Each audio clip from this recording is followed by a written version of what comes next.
Hello and welcome to Journeys and Journals. We travel all over to meet the guests and learn a little bit of history about Southern Oregon and Northern California and the people who call it home. That's our journey, and it takes us to Tula's house today. Tula, thank you for being my guest. You're welcome. And where's home for you? It's right here in Grants Pass. Okay, so you didn't have far to travel. No. You've come from a far off place, and let's start with your family history because this picture tells so much. Yes, it does. Where were you and who are the people?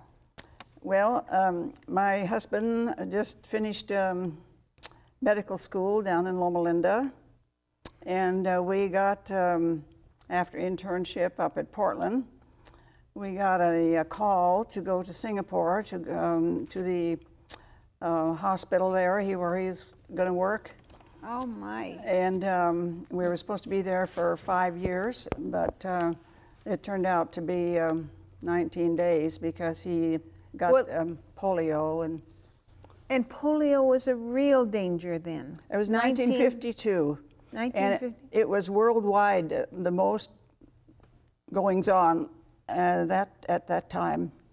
And how he got it, where he got it, nobody knows, because they didn't know what the incubating period was or anything. And so he was 28 years old, and that's this guy. Yes, and this girl on this side, she was 3 and a half, and the boy was 2, and I was pregnant with my number 3. So this picture, I just love your story. What happened? How you were pregnant with this little girl? 6 months pregnant, yeah. And actually, your husband didn't live to see the baby. Nope. Well, how did she get in the picture? Well, so I don't remember who put it in there, but she wanted to be in the family picture, and so and she is Sheila Henry, who a lot of people in this area know from being the nurse at the hospital. Oh, and, what a nurse! What an incredible Yes, I'm nurse. very proud of her. She has done very well, and she has 5 children. And well, I tell you, I've known about this family for a long time. This is tinted, isn't it? A yes. style of yes. color pictures. Do you know who tinted this? No, I don't remember. It's too long ago. Well, I remember seeing colors in like a paint box, only they were special for tinting. Did you ever see them do that? Well, I have a box that he used to use himself, but of course he never had time for that. I don't know how that got done, but anyway. So you have a black and white picture like this of here's a picture of your children, and then you decide that this dress was what color? I think that was blue. I don't know. I don't remember that. But anyway. And they take like a Q-tip, only it wasn't really, and they'd make that the color and put roses on your cheeks like this. I could, I still got the thing, but it's probably all dried up and not worth anything anymore. But I wouldn't want to myself. I'd have to have somebody that knew what to do with that thing. Oh, incredible. Well, now tell us about your children. Well, they were good children. They weren't hard to raise, and they went to school down at La Sierra when they got older. And you started to tell a story about raising them alone. Why was that? Well, that was because their dad died. 28 years old? No, he was 28 years old, yeah, when he died of polio on that picture there. That just before we went to Singapore, that picture there. And this is him? This is his graduation picture from medical school in Loma Linda. And you think after all that schooling, and surely the next thing is going to be easier. Well, we were he always wanted to be a medical missionary because he was related to Dr. Ralph Waddell, who started the hospital over there in the Far East in Babcock. And he wanted to do what Uncle Ralph did. And so he always wanted to be a medical missionary, and he didn't get to, he got over there and he started practicing already and at the hospital, and when this other thing took over. So well, now you had 2 little children and you were pregnant. mm-hmm. At the time, how in the world, Tula, did you manage? Well, the Lord was good, and besides that, I'm a tough Scandinavian.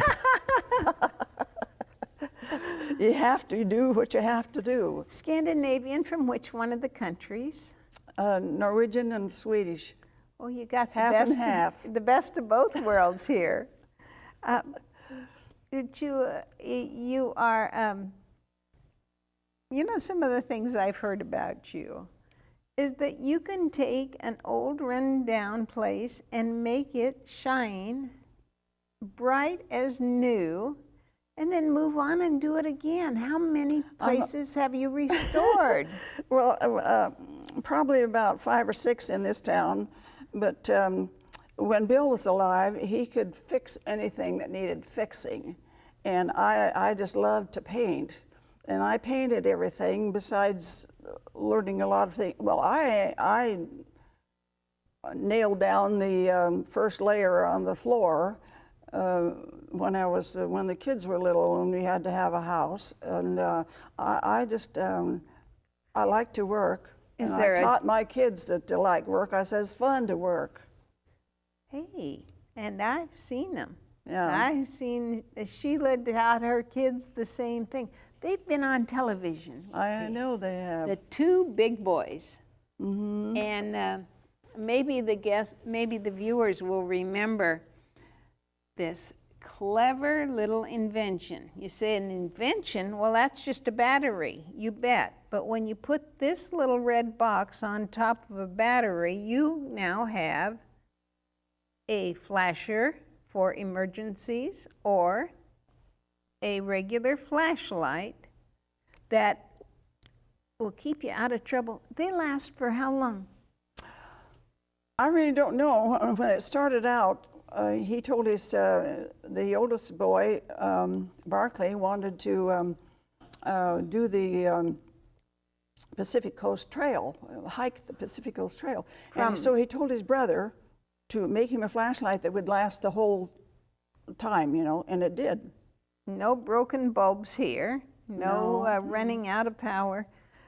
Now this one's yours because it's got a grandma handle right on it. Yeah, I'm very proud of them. They're doing well. In fact, they've gotten orders from the government for the soldiers in Iraq more than once. And so it's just gone real good. Well, 15-year-old. He was 15, yeah. And his brother said, I'm going to go on a long hike.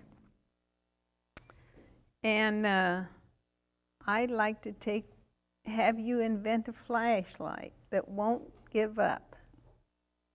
You must be very proud of these boys. I am. Very so much. And not just a flashlight. What else?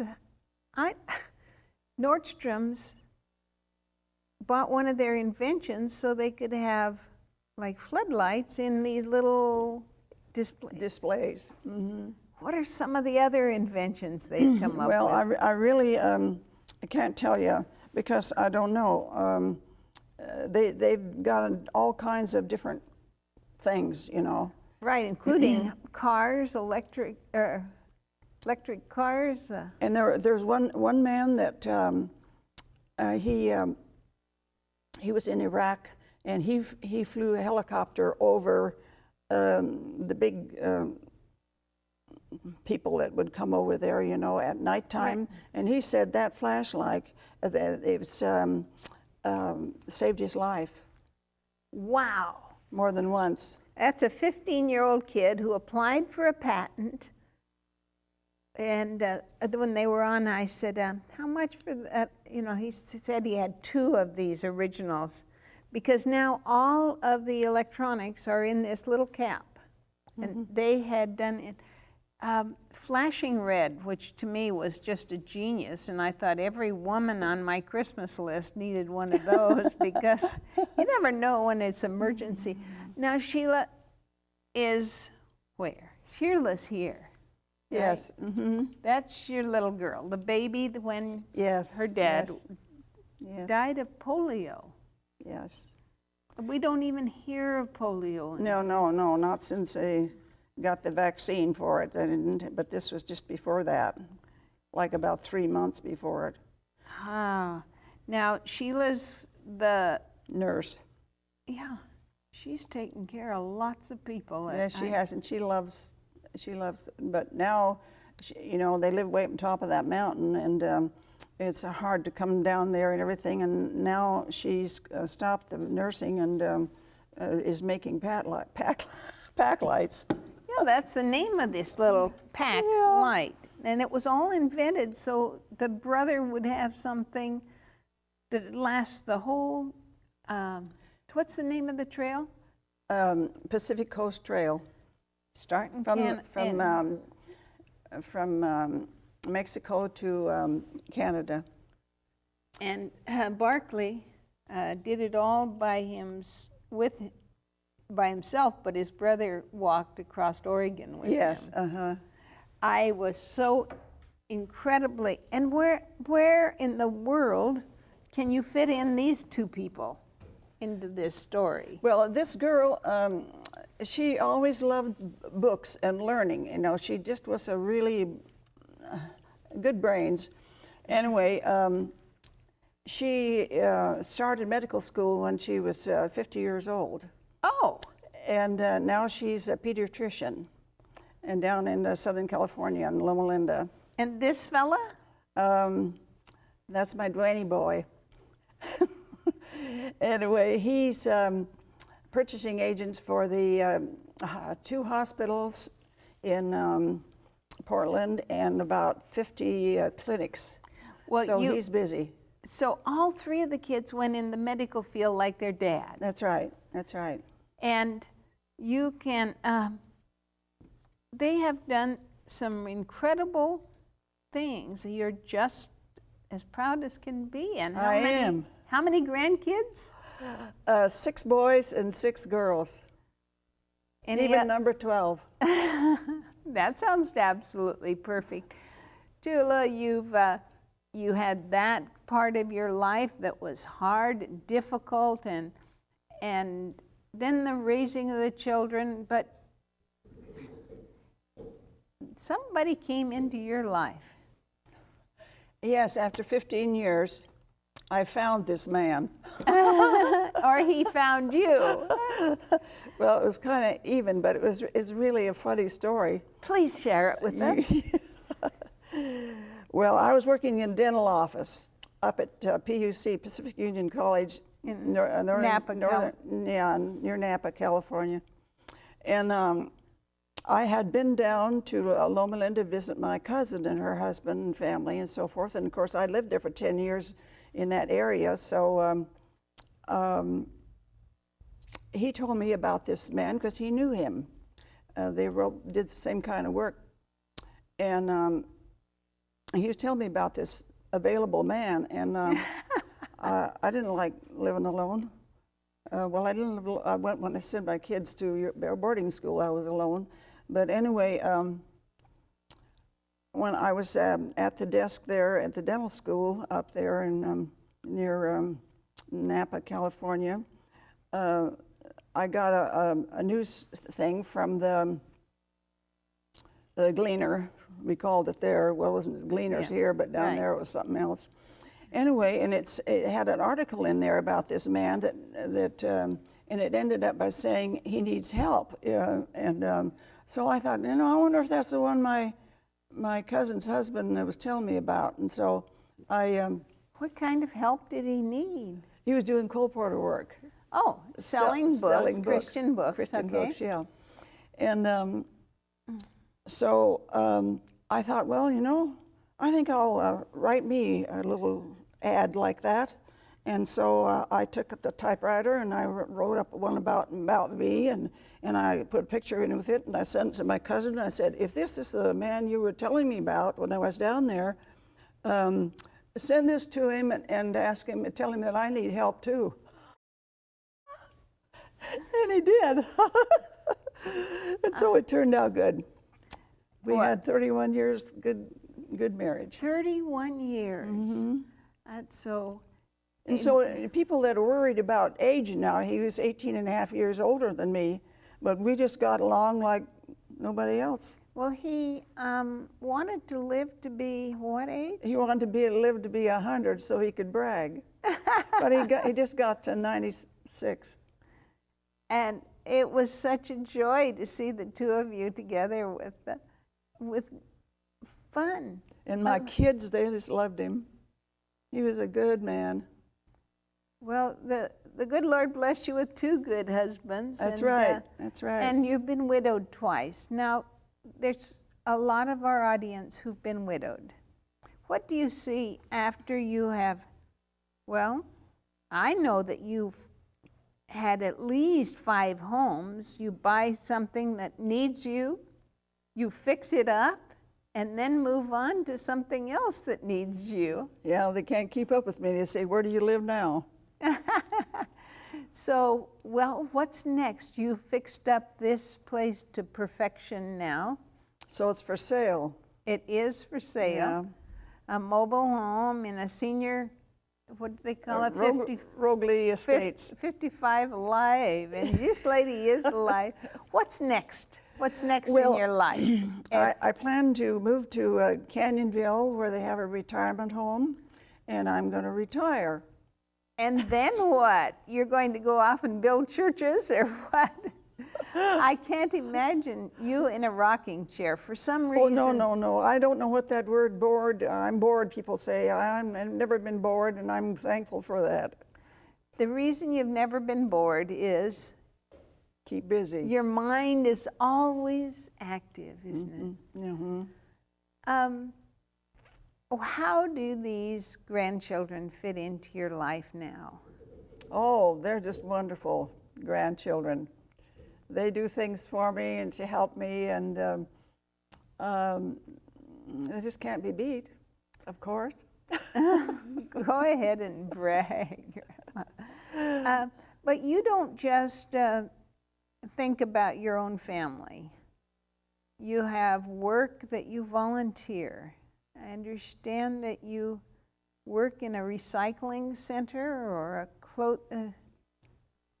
right near here at Better Life Television. People donate things and you clean them up. That's and true. Give them away. And it is so remarkable because that's where I've met you time and time again, working, and you don't seem to tire. Well, as of right now, I've retired. Oh, you from the Dorcas, yeah. I don't know how many years I've done it, but it was a long time. But I enjoy fixing things up better than I found them. You know, in that little shop that they've got there at the Dorcas, it was just fun. You meet a lot of nice people. Absolutely. I've met some people that I know from the cancer group that I attend. I'm following through with my, even though I'm cancer-free now, I figure everybody that was ahead of me has given so much that I'm benefiting from their technology, their willingness to try some of these new things, their willingness to work through and live a fulfilled life afterwards. And so now I continue like they were there when I needed them. That's good.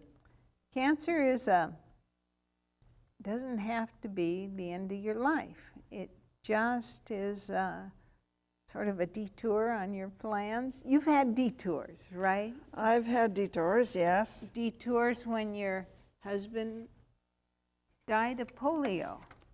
It must have been just an unthinkable thing. And Well, I said to myself when I heard that in the nighttime they called where I was, I said, what do I do now? No, the first thing I did was his mother. I said, what will his mother do? I said her about hers, and then I said, what'll I do now? So, you know, but... I envision you in a foreign land, pregnant. You must have already been wearing maternity clothes at yes, 6 months. Mm-hmm. And you would hardly, did you travel by ship there? No, we flew over. We went from Seattle, Tacoma Airport and landed in Alaska, Anchorage for a fill-up. And then we got to spend one day in Japan. And he started driving down the wrong street, you know, on the wrong side of the road, rather. But we found out about that very quick. And then we flew on down to Manila. And Alaska to Manila has to be the extreme hot and cold of it all, right? And you know, the paper was even wet that we had to write on, you know. It was damp, rather. It wasn't wet, it was damp. It was so humid. Right. You know? And then we got to Manila there. It was, we had to stay there for a week because the planes didn't go on like they do now. And You're talking 19 and what? 52. 1952. Mm-hmm.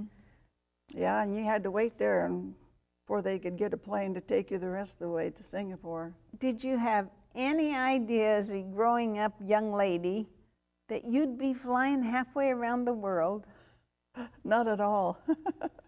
How soon did you come back then? This is We came back right away because we brought him back too. with 2 little babies. Did you have help? How did you manage on the airplane? Well, one night I'd tell you how we managed. We were having a terrible storm, and the glass on the thing that had just been hitting terribly, you know, and I had to tie them in. They had, you know, where you could tie your kids in. It was nighttime, of course. This is in on the way home from Singapore. in a ship? An airplane. In an airplane. Rough. Oh, it was terrible. It was terrible. But anyway, I don't think I got any sleep that night. We got through the storm, you know. You get through the storm on other areas too. You have to get through the storm. Well, that's almost been the motto of your whole life, hasn't it? You've gotten through storms that flatten other people. I just have to say thank the Lord. Without him, I couldn't do it. Beautiful comment. Because I don't think there's anyone watching today that hasn't had some kind of storm in their life. That's right.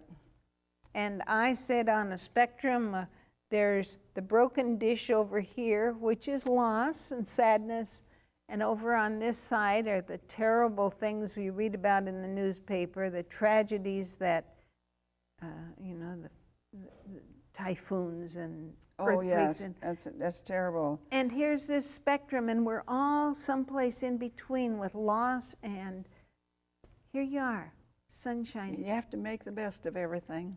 Now, you got a birthday coming up. You were just bragging a little bit to me. You said your husband wasn't going to tell his age until until he got up there a little higher on the on the pole, and then he wanted to tell everybody his age. It amused me, you know, because he didn't want me to tell people his age either, because he never looked his age. Nobody thought he was his age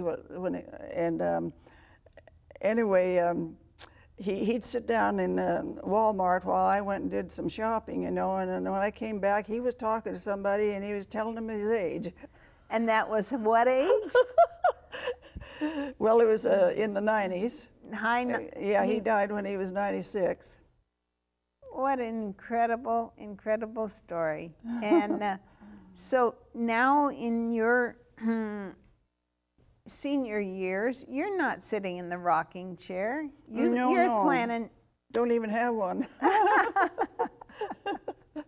No rocking chair for me. You drove here, Yes. not once but twice today. Yes. Right. And do you travel elsewhere? Well, I used to travel up to Portland, and I'd travel over to Walla Walla. But I've been busy trying to upgrade a house while I kind of stay close by. And now that I got it for sale, I stay close by because I want to get it sold. Absolutely. So that I can go to retire and retire up in Canyonville. And it's a senior residence, a multi-story building you'll see as you drive I-5. And there are so many people there who is tired of being alone. oh, And now absolutely. they have community. Yes, that's right. I don't like to be alone. So I'm going up there where I can talk all I want. Thank you so much for being willing to talk to us. It's just an incredible coincidence because you and I met because of my Aunt Mary and Uncle Bill. Yes, yes. That's my father's aunt. And you had a funny story about Aunt Mary. She'd call you up? She'd call us up and say, it's awful lonesome here. This is after he was gone, you know. Could you come over? And well, now she was younger than your husband, yes, right? and he wasn't anxious to get up in the near bedtime to go over, but we did. We'd go over and visit with her a little while and come back home again. But we were very good friends. She had a love for entertaining, and I can remember she'd make the divinity, and she'd always have something that everybody would love to snack on. She loved to have people in her home, and maybe that's kind of all rubs off on all of us. Hospitality is incredible, and I think you have that gift of hospitality. Thank you so much for being my guest today. My privilege, my privilege. And give those kids a big hug, and I'm mighty proud of their flashlights and whatever they're about to do. I know they're doing something for Nordstrom's. Well, the one that made that, he is now going to college. He wants to be an electrical engineer. First time he's ever been to school. Yes. I'm Bernie Martin Beck saying thanks a lot for tuning in.